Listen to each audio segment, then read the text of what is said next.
మహాగణుడును రక్షకుడైన యేసు క్రీస్తు ఘనమైన నామంలో శుభములు తెలియజేస్తూ ఈనాటి కార్యక్రమానికి స్వాగతం పలుకుచున్నాం. నేటి మన ధ్యాన భాగంగా మనము అపోస్తల కార్యములు 14వ అధ్యాయాన్ని ధ్యానించుకోబోతున్నాం. వాస్తవానికి 13వ అధ్యాయము ముగించిన అంశంతోనే ఈ అధ్యాయము మొదలవుతుందని గ్రహిస్తాం. పౌలు బర్నబాలు ఈకోనియాలోని ఒక సమాజ మందిరంలో యేసు క్రీస్తు గురించి బోధిస్తున్నారు. అయితే వారు యూదుల వ్యతిరేకతను ఎదుర్కొన్నారు. ఈ వ్యతిరేకత మొదలయ్యే సమయానికి పౌలు బర్నబాలు ఈకోనియాలో యూదులకు అన్యజనులకు బోధిస్తున్నారు. యూదుల్లో కొందరు అన్యజనుల మధ్య అబద్ధాలు మోసాలను వ్యాప్తి చేయడం ద్వారా వారిపై కుట్ర పన్నారు. నిజానికి వారు బోధించినందుకు ఇద్దరిని రాళ్లతో కొట్టి చంపాలని కూడా కుట్ర పన్నారు. పౌలు బర్నబాలు ఈ కుట్ర గురించి తెలుసుకున్నప్పుడు వారు తమ సందేశాన్ని వ్యాప్తి చేస్తూనే చుట్టుప్రక్కల నగరాలకు పారిపోయారు.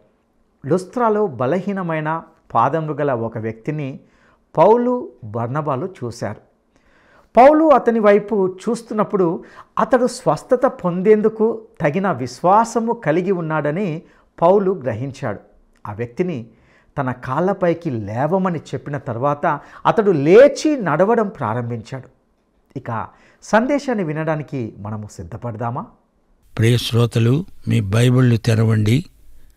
ఈరోజు మన పాఠం అపోస్తలుల కార్యములు 14వ అధ్యాయం 1 నుండి 8వ వచనం వరకు.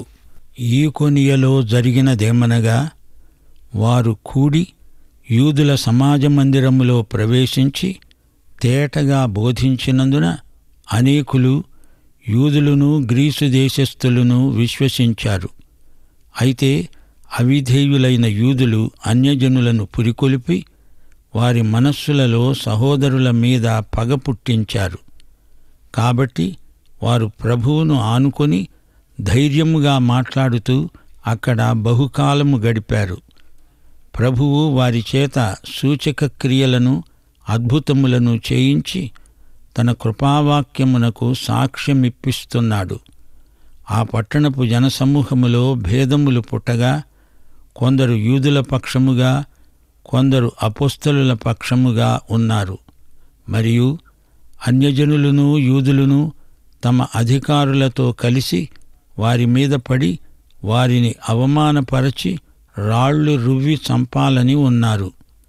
వారా సంగతి తెలుసుకొని లుకయోనియలోని పట్టణములైన లుస్త్రకు, దెర్బేకు చుట్టుపట్ల ఉన్న ప్రదేశమునకు పారిపోయి అక్కడ సువార్త ప్రకటిస్తున్నారు. లుస్త్రలో బలహీన పాదములు గల ఒకడున్నాడు. అతడు పుట్టినది మొదలుకొని కుంటివాడై ఎన్నడూ నడువలేక కూర్చుండి ఉండేవాడు. అతడు పౌలు మాటలాడడం విన్నాడు. పౌలు అతని వైపు తేరిచూచి స్వస్థత పొందడానికి అతనికి విశ్వాసమున్నదని గ్రహించి, నీ పాదములు మోపి సరిగ్గా నిలువు అని బిగ్గరగా చెప్పినప్పుడు అతడు గంతులు వేసి నడవసాగాడు. జనసమూహములు పౌలు చేసిన దాన్ని చూచి లుకయోనియ భాషలో, దేవతలు మనుష్య రూపము దాల్చి మన వద్దకు దిగివచ్చి ఉన్నారని కేకలు వేసి, బర్నబాకు ద్యుపతి అని, పౌలు ముఖ్య ప్రసంగి అయినందున అతనికి హెర్మే అని పేరు పెట్టారు. పట్టణమునకు ఎదురుగా ఉన్న ద్యుపతి యొక్క పూజారి ఎడ్లను పూదండలను ద్వారముల వద్దకు తీసుకొని వచ్చి సమూహముతో కలిసి బలి అర్పింపాలని ఉన్నాడు. అపోస్తలుడైన బర్నబా, పౌలు ఈ సంగతి విని తమ వస్త్రములు చించుకొని సమూహములోనికి చొరబడి, అయ్యలారా, మీరెందుకు ఇలాగు చేస్తున్నారు? మేము కూడా మీ స్వభావము వంటి స్వభావము గల నరులమే. మీరు ఈ వ్యర్థమైన వాటిని విడిచిపెట్టి ఆకాశమును, భూమిని, సముద్రమును, వాటిలో ఉండే సమస్తమును సృజించిన జీవము గల దేవుని వైపు తిరగాలని మీకు సువార్త ప్రకటిస్తున్నాము. ఆయన గత కాలములలో సమస్త జనులను తమ తమ మార్గముల యందు నడవనిచ్చాడు. అయినా ఆయన ఆకాశము నుండి మీకు వర్షమును ఫలవంతములైన ఋతువులను దయచేస్తూ ఆహారముననుగ్రహిస్తూ ఉల్లాసముతో మీ హృదయాలను నింపుతూ మేలు చేయడము చేత తనను గూర్చి సాక్ష్యము లేకుండా చెయ్యలేదని బిగ్గరగా చెప్పారు. వారు ఇలాగు చెప్పి తమకు బలి అర్పించకుండా సమూహములను ఆపడము బహు ప్రయాసమైంది. అంతియొకయ నుండి ఈకొనియ నుండి యూదులు వచ్చి జనసమూహములను తమ పక్షముగా చేసుకొని పౌలు మీద రాళ్లు రువ్వి అతడు చనిపోయాడని అనుకొని పట్టణము వెలుపలికి అతణ్ణి ఈడ్చారు. అయితే శిష్యులు అతని చుట్టూ నిలిచి ఉండగా అతడు లేచి పట్టణములో ప్రవేశించి మరునాడు బర్నబాతో కూడా దెర్బేకు బయలుదేరిపోయాడు. వారు ఆ పట్టణములో సువార్త ప్రకటించి అనేకులను శిష్యులనుగా చేసిన తరువాత లుస్త్రకు ఈకొనియకు అంతియొకయ్యకు తిరిగి వచ్చి శిష్యుల మనస్సులను దృఢపరచి విశ్వాసమందు నిలకడగా ఉండాలని, అనేక శ్రమలను అనుభవించి మనము దేవుని రాజ్యములో ప్రవేశించాలని వారిని హెచ్చరించారు.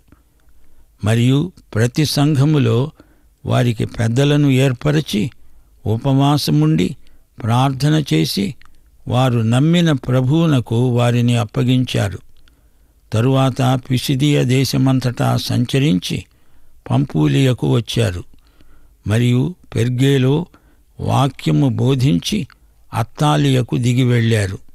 అక్కడ నుండి ఓడ ఎక్కి తాము నెరవేర్చిన పని నిమిత్తము దేవుని కృపకు అప్పగించబడిన వారై మొదట బయలుదేరిన అంతియొకయ్యకు తిరిగి వచ్చారు. వారు వచ్చి సంఘమును సమకూర్చి దేవుడు తమకు తోడై ఉండి చేసిన కార్యములన్నీ అన్యజనులు విశ్వసించడానికి ఆయన ద్వారము తెరిచిన సంగతి వివరించారు. పిమ్మట వారు శిష్యుల వద్ద బహుకాలము గడిపారు. ప్రియ శ్రోతలు వింటున్నారా? పౌలు బర్నబా ఈకొనియకు వచ్చారు. అంతియోకు నుంచి ఈకొనియకు ప్రయాణం చేసి వచ్చారు. తేటగా బోధించారు. సమాజ మందిరపు ప్రసంగ వేదికను వీరు వాడుకున్నారు. అనేక మంది యూదులు, గ్రీకు వారు విశ్వసించారు. అయితే వారిలో కొందరు అవిధేయులైన యూదులు. పిసిదియలోని అంతియోకు అనుభవాలే ఇక్కడ పౌలుకు బర్నబాకు తటస్థించాయి. యూదులలో కొందరు అన్యజనులను పురికొల్పి క్రైస్తవ సహోదరుల పట్ల పగను, విద్వేషాన్ని పుట్టించారు. క్రైస్తవాన్ని గురించి అపోహలు ప్రచారం చేశారు. పౌలు ఇక్కడ చాలా రోజులున్నాడు. ప్రభువుపై ఆనుకొని వారు సేవ చేశారు. ప్రియ యేసునిపై ఆనుకొని సేవ చేయటంలో ఎంతో ఆనందమున్నది. వారు ధైర్యంగా మాట్లాడారు. పరిశుద్ధాత్మ పిరికి ఆత్మ కాడు. ఆయన మనకెంతో ధైర్యం గొలుపుతాడు. నిర్భయంగా మాట్లాడడానికి ఆయనే మనకు వాక్శక్తినిస్తాడు. అన్యజనుల్లో భ్రష్టయూదులు చేసిన దుష్ప్రచారాన్ని ఖండించారు. సంఘ సహోదరుల పక్షాన పౌలు, బర్నబా మాట్లాడారు, ప్రసంగించారు, సంప్రదించారు. అపొస్తలుడు తేటగా, ధైర్యంగా మాట్లాడాడు. సత్యమును తేటగా బోధించాలి. అందరికీ అర్థమయ్యేటట్లు సత్యమును ప్రజలకు వెడమర్చి చెప్పాలి. బోధకులు పౌలు నుండి ఈ బోధనా విధానాలు నేర్చుకోవాలి. అన్యజనుల మనస్సుల్లో ఉన్న అనుమానాలను తొలగించడానికి ఎంతో ప్రయాసపడ్డాడు. మనం కూడా సువార్త విత్తనాలకు అనువైన భూమిని సిద్ధం చెయ్యాలి. భూమి పదును కానిదే విత్తనాలు చల్లి ఏం ప్రయోజనం?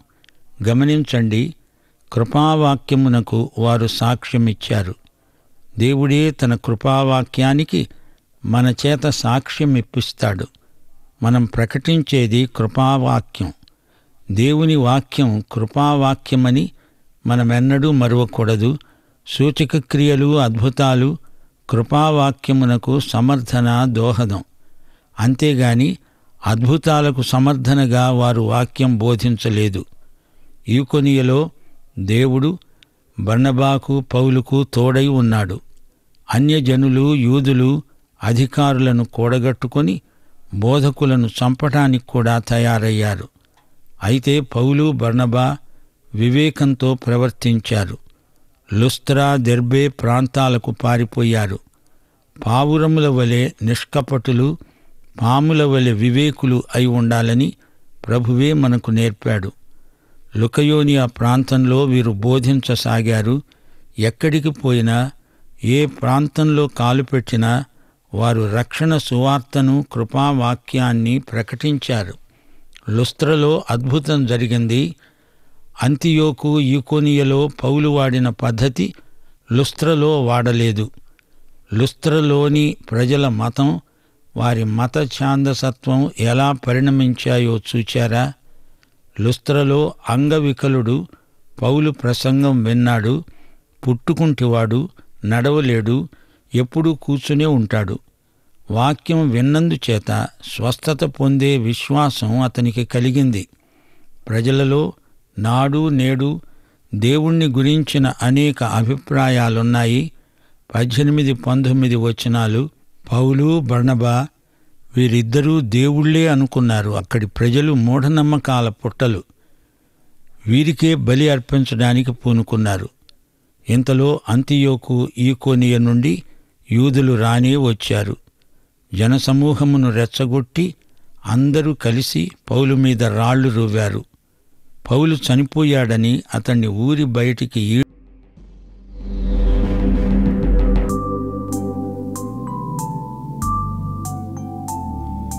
మేఘాలపై రారాజు యేసు రయముగరానుండెను. మేఘాలపై రారాజు యేసు రయముగరానుండెను. లోకమంతా ఒక దినమున లయమైపోవును, ఇది నిజము.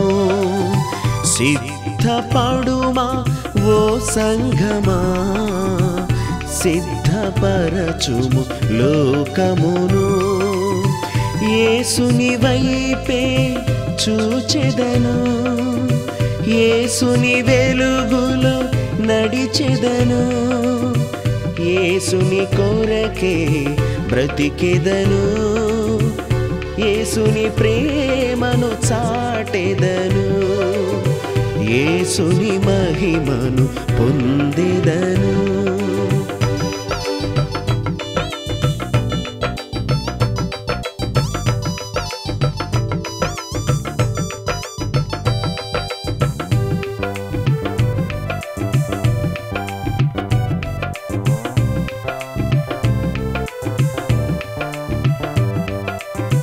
మొదట గొరియా పిల్లగా ఒదిగి వచ్చెను. మొదట గొరియా పిల్లగా ఒదిగి వచ్చెను. కొదమ సింగముగా ఇప్పుడు అధికారముతో రానుండెను. కొదమ సింగముగా ఇప్పుడు అధికారముతో రానుండెను.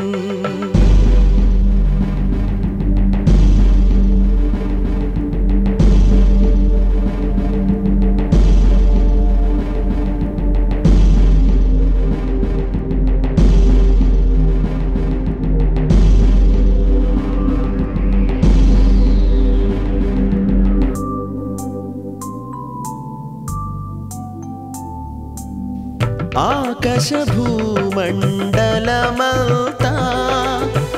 కరిగిపోవును. ఆకాశ భూమండలమంతా కరిగిపోవును.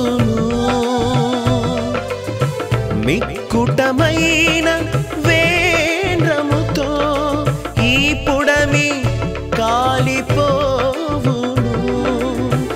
మిక్కుటమైన వేంద్రముతో ఈ పుడమి కాలిపోవును.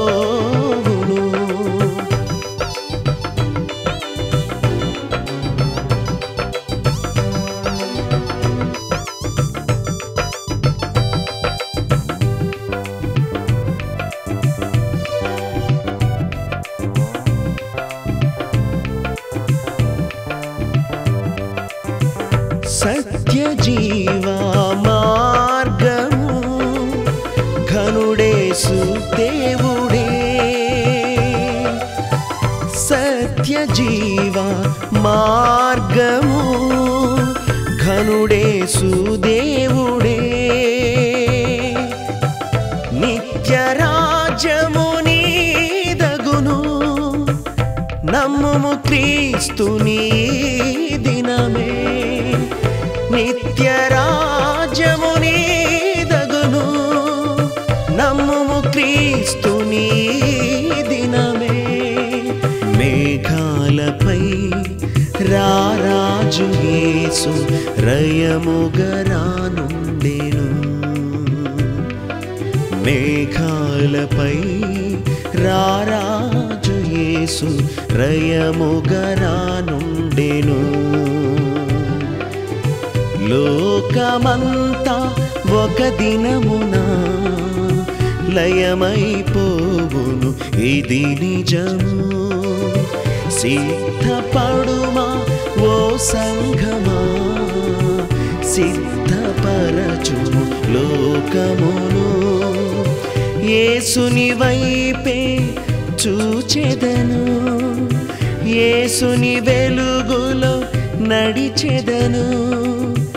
యేసుని కొరకే బ్రతికెదను, యేసుని ప్రేమను చాటెదను. యేసుని మహిమను పొందెదను. పౌలు చనిపోయి మూడో ఆకాశానికి ఎత్తబడి మళ్ళీ ఒక త్రుటిలో తిరిగి లేచాడు. పౌలు శిష్యుల మనస్సులను దృఢపరిచాడు. విశ్వాసమందు నిలకడగా ఉండండి, అనేక శ్రమలు అనుభవించి గాని దేవుని రాజ్యంలో ప్రవేశించలేము అంటూ వారిని హెచ్చరించాడు. లుస్త్రా, ఈకొనియా, అంతియోకు పట్టణాలలో విశ్వాసులను రాబోయే శ్రమల దృష్ట్యా పౌలు, బర్నబా ఎంతో బలపరిచారు. ప్రతి సంఘములో వారికి పెద్దలను ఏర్పరచారు. ఉపవాసముండి ప్రార్థన చేసి వారు నమ్మిన ప్రభువునకు వారిని అప్పగించారు. ప్రియశ్రోతలు వింటున్నారా? పౌలు గలతీ ప్రాంతంలో అడుగు పెడుతున్నాడు. 14వ అధ్యాయంలోని అనుభవాలు బహు సంక్లిష్టమైనవి. గలతీయుల సమస్య ఏమిటనుకున్నారు? వారి భక్తి వెర్రితలలు వేసింది. భయభక్తులు ఉన్నాయా అంటే ఉన్నాయి, కానీ వారు పెడదోవ పట్టారు. పౌలు ఈ గలతీ సంఘాలను గురించి ఎంతో చింతించాడు. గాల్ అనే జాతికి చెందిన ప్రాంతం అది. ఇది కెల్టిక్ జాతి, ఫ్రాన్స్ ప్రాంతం నుంచి వలస వచ్చిన జాతి. క్రీస్తుపూర్వం 4వ శతాబ్దంలో వీరు రోమా సామ్రాజ్యం మీద దాడి చేశారు. ఆ తరువాత గ్రీసులోకి జొరబడ్డారు. క్రీస్తుపూర్వం 200 సంవత్సరంలో డెల్ఫీ నగరాన్ని కైవశం చేసుకున్నారు. బితుయేనియా రాజైన మొదటి నికోలెండర్ ఆహ్వానం చేసినప్పుడు వీరు చిన్నాసియాలో ప్రవేశించారు. ఈ కెల్టిక్ జాతీయులు యుద్ధప్రియులు. క్రీస్తుపూర్వం 189వ సంవత్సరంలో వీరు రోమా ప్రభుత్వంలో భాగమైపోయారు. అప్పుడు గలతీ రాష్ట్రం ఏర్పడింది. వీరి భాష, వీరి సంస్కృతి, సభ్యతలు ప్రత్యేకంగా అలానే ఉండిపోయాయి. వీరికి పౌలు సువార్త ప్రకటించాడు. ఈ సంఘాలను గలతీ సంఘాలు అని పౌలు వ్యవహరించాడు. వీరు తూర్పు దేశాల నాగరికతను పెంపొందించుకున్నారు. గాలువారు కెల్టిక్ జాతీయులు. వీరి మనస్తత్వం నిలకడలేనిది. మార్పు కోసం చూస్తారు గాని వీరిని ఒక పట్టాన నమ్మకూడదు అని కైసరు తానే స్వయంగా చెప్పాడు. అందుకే పౌలు రాసిన గలతీ పత్రికలో ఎంతో ఘాటైన పదజాలం ప్రయోగించాడు. గలతీయులది చంచలమైన మనస్తత్వం. అంతియోకు, ఇకోనియా, లుస్త్రా, దెర్బే ఇవన్నీ గలతీ పట్టణాలు. చిన్నాసియాలోని కేంద్ర పట్టణాలివి. పౌలు, బర్నబాల సేవ వల్ల అక్కడి ప్రజలలో 2 రకాల అభిప్రాయాలు వ్యక్తమయ్యాయి. కొందరు అటు, కొందరు ఇటు. అసలు సంగతి ఏమిటంటే పౌలు, బర్నబా ఇద్దరూ యూదులే. వారు ఎక్కడికి వెళ్ళినా మొదట యూదులకు సువార్త ప్రకటిస్తారు. వారి సమాజ మందిరాలలో మాట్లాడతారు. ఆ తరువాత అన్యులకు సువార్త ప్రకటిస్తారు. ఈకొనియలో ప్రతిఘటన వల్ల వారు లుస్త్రకు దెర్బేకు వచ్చారు. ఈకొనియలో కొందరు విశ్వాసులున్నారు. అందుకే వస్తూ పోతూ మధ్యలో ఈకొనియను దర్శిస్తారు. లుస్త్రలో పౌలు బర్నబాలకు కలిగిన అనుభవం మరీ విచిత్రమైనది. పౌలుకు బర్నబాకు సూచక క్రియా వరం ఉంది. సూచక క్రియలు వారు చెప్పే మాటలను సమర్థించాయి. ఈ రోజున మన బోధను రాయబడిన దేవుని వాక్యం సమర్థిస్తుంది. అద్భుతాలు నాడు జరిగాయి, నేడు జరుగుతున్నాయి. అది వేరే సంగతి. లుస్త్రలో జనం యేసు వైపు చూడడానికి బదులు పౌలు బర్నబాల వైపు చూస్తున్నారు. అలా కాదు, పౌలు ప్రకటించే యేసు వైపు చూడాలి. పౌలు బర్నబా వీరిద్దరూ దేవుళ్ళే అని నమ్మారు. అది మూఢనమ్మకం. వారికి పూలదండలు వేశారు, బలులు అర్పించడానికి తయారయ్యారు. జూపిటర్, హెర్మే అనే దేవతలు మీరే అంటున్నారు. మనుషులను ఈరోజు సన్మానం చేస్తారు, రేపు వారినే అవమానపరుస్తారు. మనుషులు చెంచల మనస్కులు. అయ్యలారా, మేము మీలాంటి మనుషులమే, మమ్మల్ని పూజించవద్దు అని వారిని వారించారు. ప్రజల నుండి ఆరాధన కోరేవారు దౌర్భాగ్యులు. అయ్యలారా, మా వైపు చూడకండి, సృష్టికర్త అయిన దేవుని వైపు చూడండి అని వారిని హెచ్చరించాడు పౌలు. విగ్రహ పూజ, బలులు, ఈ ఆర్భాటం అనవసరం. గ్రీకు పురాణ దేవతలను కాదు, సత్య ఏక దేవుణ్ణి, ఆయన కుమారుడైన యేసును నమ్మండి అని పౌలు బర్నబా కలిసి వారికి హితవాక్యం బోధించారు.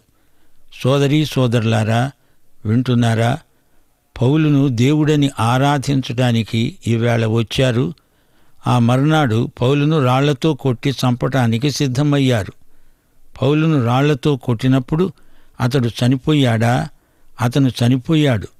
2 కొరింథీ 12:2-4 వరకు పౌలు అన్నాడు, క్రీస్తునందున్న ఒక మనిషిని నేనెరుగుదును. అతడు 14 సంవత్సరాల క్రిందట 3వ ఆకాశానికి కొనిపోబడ్డాడు. అతడు శరీరముతో కొనిపోబడ్డాడో నేనెరుగను, శరీరము లేక కొనిపోబడ్డాడో నేనెరుగను. అది దేవునికే తెలుసు. అట్టి మనుష్యుణ్ణి నేను ఎరుగుదును. అతడు పరదైసులోనికి కొనిపోబడి వచింప శక్యము కాని మాటలు విన్నాడు. ఆ మాటలు మనుష్యుడు పలుకకూడదు. అతడు శరీరముతో కొనిపోబడ్డాడో శరీరము లేకుండా కొనిపోబడ్డాడో నేనెరుగను. అది దేవునికే తెలుసు. ఈ మనిషి ఎవరనుకున్నారు? ఇతడు ఎవరో కాదు, పౌలే. 2 కొరింథీ 12:7 పౌలే అన్నాడు, నాకు కలిగిన ప్రత్యక్షతలు విశేషముగా ఉన్నందున నేను అత్యధికముగా రెచ్చిపోకుండే నిమిత్తము నాకు శరీరములో ఒక ముల్లు నేను అత్యధికముగా హెచ్చిపోకుండా ఉండే నిమిత్తము నన్ను నలగొట్టడానికి సైతాను యొక్క దూతగా ఉంచబడింది. శ్రోతలు గమనించండి. వారు రాళ్లతో కొట్టినప్పుడు పౌలు చనిపోయాడు. అయితే దేవుడు అతన్ని వెంటనే బతికించాడు. స్తెఫనును రాళ్లతో కొట్టి చంపించాడు.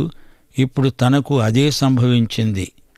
గలతీ పత్రిక 6:7 మోసపోకండి, దేవుడు వెక్కిరించబడడు. మనుష్యుడు ఏది విత్తుతాడో అదే పంట కోస్తాడు. పౌలు చచ్చి బ్రతికాడు. అతని శరీరానికి కలిగిన గాయాలు అప్పటికప్పుడే నయమైపోయాయి. దెర్బే నుండి మళ్లీ వారు లుస్త్రా, ఈకొనియా, అంతియోకుకు వెళ్లారు. పిసిదియా, పంపులియా వచ్చారు. అక్కడి నుండి పెర్గేకు వెళ్లారు. తిరిగి అంతియోకును దర్శించారు.